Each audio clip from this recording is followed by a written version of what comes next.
Legenda Banyumanik dan Watugong.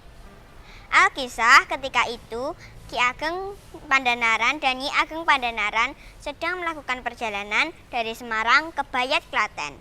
Bagi Nyi Ageng Pandanaran, perjalanan itu sangat jauh dan melelahkan, sehingga dia meminta Ki Ageng Pandanaran untuk beristirahat. Tentu saja perjalanan mereka pun menjadi sangat lambat. Nasib sial kebetulan menimpa mereka. Pada saat mereka baru saja beristirahat dan hendak melanjutkan perjalanan, tiba-tiba datanglah segerombolan perampok. Salah satu dari perampok itu berteriak, "Hei, berhenti!" "Ya, ada apa Kisanak?"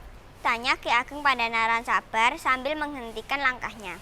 "Hahaha, rupanya kalian orang kaya ya. Ayo, serahkan semua barang yang kalian bawa atau kalian kami bunuh," ancam para perampok itu. Jangan, kata Nyi Ageng Pandanaran gemetar ketakutan. Para perampok tidak memperdulikan kata-kata Nyi Ageng Pandanaran. Mereka mengambil semua barang yang dibawanya dan tidak ada harta yang mereka sisakan. Nyi Ageng Pandanaran sangat sedih. Tidak demikian halnya dengan Ki Ageng Pandanaran yang terlihat sangat tenang.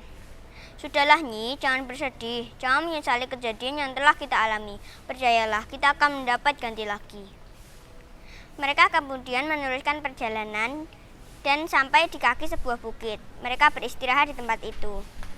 Nyi Ageng Pandanaran terus menangis. Dia kelelahan dan teringat pada nasibnya yang dianggapnya sangat buruk. Nyi Ageng Pandanaran adalah orang yang sakti. Tetesan air matanya berubah menjadi mata air selebar periuk. Mata air itu sangat jernih dan berkilauan seperti berlian. Sambil menangis, Nyi Ageng Pandanaran berkata, "Kelak, jika daerah ini sudah ramai, aku wasiatkan kepada anak cucuku agar diberi nama Banyumanik." Nyi Ageng Pandanaran berhenti sejenak lalu memandang gunung yang ada di dekatnya. Dan gunung itu diberi nama Gunung Manikmaya. Lalu, mereka pun melanjutkan perjalanan. Di tengah-tengah perjalanan, mereka mendengar suara gending gambir sawit. "Sebentar, Ki. Sepertinya aku mendengar suara gending gambir sawit. Kita berhenti sejenak ya menunggu mereka lewat." Ki Ageng Pandanaran menuruti kemauan istrinya. Mereka berhenti sejenak. Tak lama kemudian muncullah sumber suara dari gending itu. Ternyata suara itu dimainkan oleh rombongan penari yang sedang lewat. Setelah rombongan penari itu pergi, Nyi Ageng Pandanaran berkata, "Wahai anak cucuku, aku wasiatkan kepada kalian, jika daerah ini sudah ada penghuninya, berilah nama Warung Gambir Sawit." Kemudian Nyi Ageng Pandanaran mengajak Ki Ageng Pandanaran meneruskan perjalanan mereka sambil mengikuti arah suara dari gending itu. Tiba-tiba suara gending itu menghilang. "Ki, suara gending itu kok sudah tidak terdengar lagi ya?" "Ya, saya juga tidak mendengarnya lagi." "Ah, barangkali mereka sudah sampai. Ayolah kita ke sana ya. Aku ingin melihat pertunjukan itu."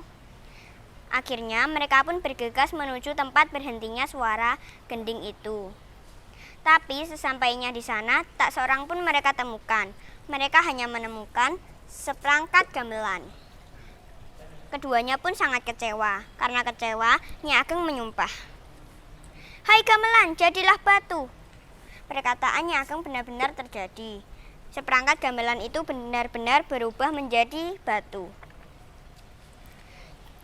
Nyi Ageng berkata, "Wahai anak cucuku, aku wasiatkan kepada kalian, jika daerah ini sudah ramai, berilah nama Watugong."